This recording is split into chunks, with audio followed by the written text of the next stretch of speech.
आगे प्रभु श्री कृष्ण दूसरे सूत्र में बोलते हैं, न मे पार्थास्ति कर्तव्यम त्रिषु लोकेषु किंचन नान्वाप्तम न वाप्तव्यम वर्तयेव च कर्माणि। अर्जुन, हे पार्थ, प्रभु श्री कृष्ण बोल रहे, न मे पार्थास्ति, पार्थ बोल रहे, न मे पार्थास्ति कर्तव्यम त्रिषु लोकेषु किंचन। हे पार्थ, तीनों लोकों में मेरे लिए कोई कर्म नहीं है।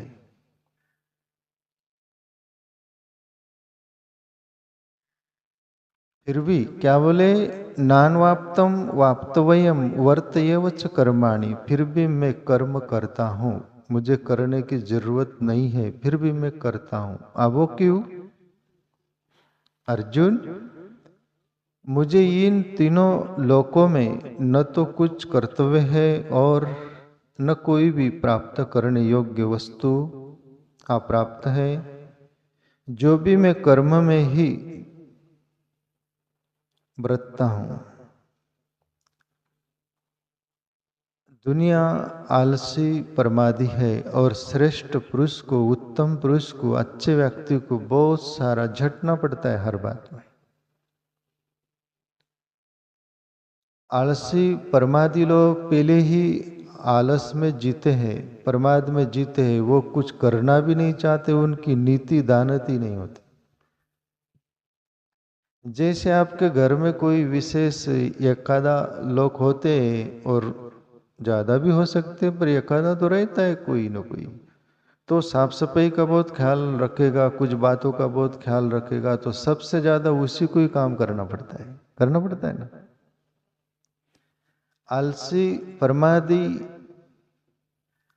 खुद के जीवन की फिक्र नहीं तो दूसरों के जीवन की फिक्र कर नहीं सकते हो। आलसी लोग वैसे होते। मैंने सुना कि एक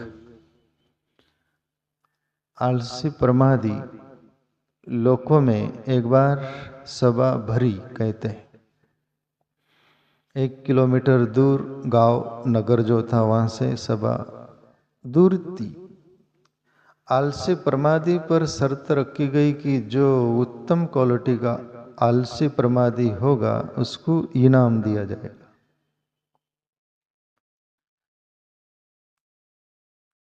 अब ये भी कैसी शर्त है, पर दुनिया में ऐसे भी लोग हैं ना, आलसी प्रमादी उत्तम क्वालिटी का, और जो भी उसका वाहन होगा उस पर बैठकर सबसे पहले पहुंचेगा वो सभा में, बख्शीश इनाम उसी को ही दिया जाएगा, क्योंकि वो श्रेष्ठ कहलाएगा। आलसी प्रमादी दुनिया में जितने भी थे सबको बोला गया कि ऐसा ऐसा है भाई, सभी को पता चला और सभी अपने अपने वाहन तैयार किए। ये आलसी सबसे पहले पहुंच गया। बारी बारी से सब आते हैं, तो उनसे पूछा गया कि भाई आखिर में तुम सबसे पहले पहुंचे कैसे, ये राज क्या है ये बताइए। बोले 4 व्हीलर कार थी, एक्सीलेटर पर मैंने पैर रखा, गियर में गाड़ी डाली, वो एक्सीलेटर पर पैर रखा तो रखा, उठाया ही नहीं उसको, जैसा एक्सीलेटर पर दबाया दबा के ही रखा, फिर कहीं को मार डाला। बोले मैं वैसे उनकी फिक्र किया नहीं, क्यों करना, बोले एक बार पैर रखा गया, क्यों उठाना। तो मैंने कई झाड़ पेड़ भी तोड़ डाले, लोगों को भी मार डाले, किसकी फिक्र नहीं किया, क्योंकि अपन एक बार पैर रख दिए तो उसका पीठ थपथपाया गया कि आलसी उत्तम क्वालिटी का तू, तेरे को इनाम दिया जाएगा। जो कि एक्सीलेटर पर पैर रखता है कि वो हटाने का भी है ना, जहां पर वो उठाने का, सब उठाए नहीं तो तू श्रेष्ठ व्यक्ति है। प्रमादी आलसी प्रमादी उत्तम तू व्यक्ति है, तो तेरे को इनाम दिया जाएगा। तो आलसी व्यक्ति यदि होगा तो वो तो पहले ही है वैसा, पर श्रेष्ठ पुरुषों को उसको बताना पड़ेगा कि भैया इस अंदाज में कर्म करिए, वो दिशा देंगे तो वो करेंगे, नहीं तो कोई जरूरत नहीं।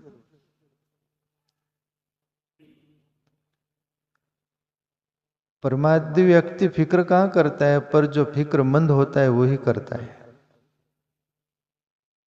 है ना। एकदम बारीकी से देखो तो ये है कि नहीं दुनिया में देखने को। प्रभु श्री कृष्ण वही बोल रहे हैं, अर्जुन अर्जुन मुझे इन तीनों लोकों में न तो कुछ कर्तव्य है और न कोई भी प्राप्त करने योग्य वस्तु अप्राप्त है, तो भी मैं कर्म में ही व्रतता हूं।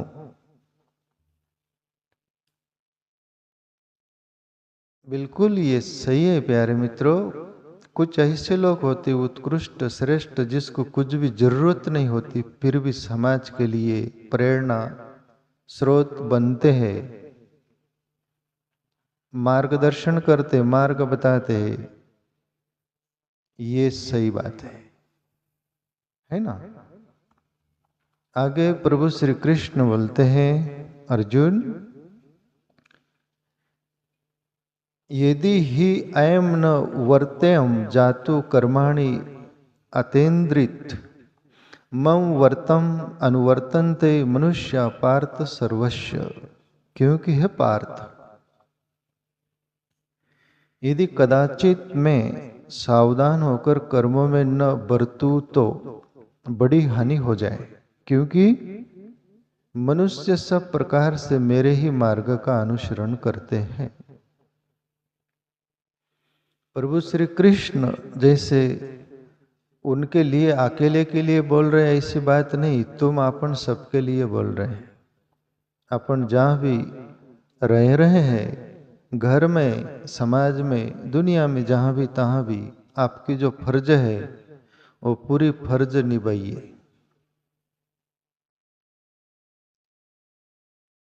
प्रेरणा दीजिए अपने कुटुंब परिवार से लेकर, गांव से लेकर तो नगर से लेकर तो दुनिया को, जो तुम्हारी छाप छूट जाए। जैसे महात्मा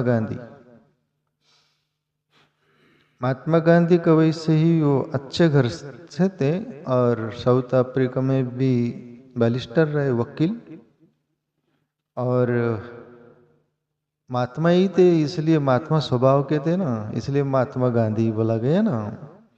उनको मैं पढ़ा हूँ, वो बोला करते थे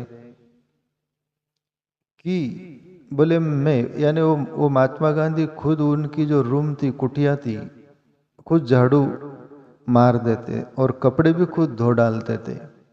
जो भी जितना भी कुछ हो सके वो सब कर लेते थे। तो लोग बोलते थे बापू आप क्यों करते हो, है करने वाले। तब वो बोले थे कि बोले ठीक है, कोई है तो उनसे करवा लो काम, जो भी कुछ है। नहीं है तो वो नहीं है करके करना नहीं, क्या पड़ा रहने देंगे, तो तुम खुद ब खुद कर लो। अब ये श्रेष्ठ पुरुष प्रेरणा देते हमको। और जैसे मैं मेरा भी बोलता हूँ, मैं ऐसे महात्मा महापुरुषों से मैं जीवन में लिया, आप भी ले सकते हो, लेना चाहिए, जीवन में काम आएगा।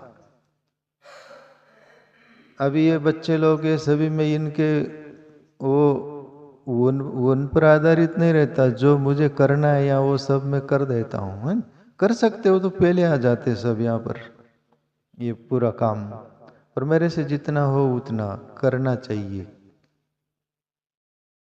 तो ये भले व्यक्ति की कुछ उत्कृष्ट माइंड, वो सब जीवन होता है ना, तो वो खुद ब खुद आगे प्रेरणा स्रोत बनते हैं हमारे लिए।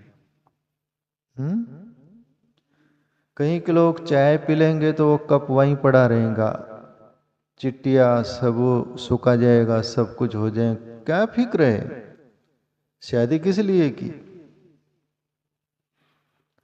प्यास लग रही, पानी नहीं पिएंगे, अरे है क्या कोई, बिना पानी के अंदर शरीर में कमजोरी आ जाएंगी, सब कुछ हो जाएगा, उसकी फिक्र नहीं। भूख भी लग रही तो खाना बनाना तो कहीं के लोगों को आता नहीं, पत्नी बाहर चली गई माए के बोलो कि मासिक धर्म जो भी कुछ आ दूसरे घर आटा ले जाते, बना दे माई। दुनिया भर का तुम अपन काम करते, इतना भी काम नहीं सीखा अपन ने, पर गुरुकुल में ये भी सिखाया जाता है। अभी हमारा साधु जीवन है, किसी पर आधारित नहीं, रहना भी नहीं चाहिए। तो गुरुकुल में खाना बनाना भी सिखाया जाता है, झाड़ू मारना सिखाया जाए, वो सिखाया जाता है, और कपड़े धोना, हर काम तुम कर लो किसी के आधारित पर। ये वशिष्ठ रामायण की बात मैं जिक्र करता हूँ ना, प्रभु श्री राम को भी सिखाया गया था झाड़ू मारना, पेड़ लगाना, टिक्काऊ से वो गड्ढे खोदना, ये पूरा काम सिखाया गया। आप पढ़िए, योग वशिष्ठ रामायण में आता है ये सब। प्रभु श्री कृष्ण को भी सांदीपनी ऋषि के आश्रम में रहे ना प्रभु श्री कृष्ण, मथुरा से ये यहाँ पर ये उज्जैन में, उज्जैन नगरी बोलते ना, वहां पर सांदीपनी ऋषि के आश्रम में प्रभु श्री कृष्ण सब काम किए। वहां पर लकड़ी लेने जाते जंगल में, गुरु माँ बोलती कि लकड़ी लेके आओ, साफ सफाई करो, ये करो। तो गुरुकुल में कहने का तात्पर्य सब सिखाया जाता है, वो पूर्ण विद्या, ब्रह्म विद्या तक। और प्यारे मित्रों, मैंने देखा जिंदगी में तुमको विद्या यदि लेनी है जीवन में, तो एक चीज को साइड कर देना तो आप ले सकोगे, वो है अहंकार। अहंकार यदि होंगे ना तो आपके कपड़े पर एक छिट्टे नहीं गिरने दोगे, टाइट, और शरीर को सजा धजा कर रखोगे, मोजे ये वो पहनना चाहिए, ऐसा कुछ नहीं। तुमको शौक है तो, किसी किसी को नहीं रहता, उसका नेचर स्वभाव ही रहता है ऐसा। मोजे, और साधु भी होकर मोजे, बिल्कुल घड़ी ये वो, बिल्कुल जैसे कि बहुत आश्चर्य आता है। और ये साधारण लोक में ही रहता है, विशेष लोक में नहीं रहता है ना। विशेष लोग सीधे सिंपल ही रहते हैं। जितनी बड़ी सोच होगी, जितना जीवन उत्कृष्ट होगा, उसका जीवन सादगी से भरा हुआ दिखेगा। सादगी से भरा हुआ नहीं ना, तो शरीर में अटका हुआ है और अहंकार का चेला है वो। अहंकार कुछ करने नहीं देता, अहंकार तस से मस नहीं होने देता। निराहंकारिता सीधा सरल रहता है प्यारे मित्रों। तो तुम्हारे जीवन में, अपने जीवन में अहंकार को जगह यदि होगी तो हम अक्कड़ में रहेंगे।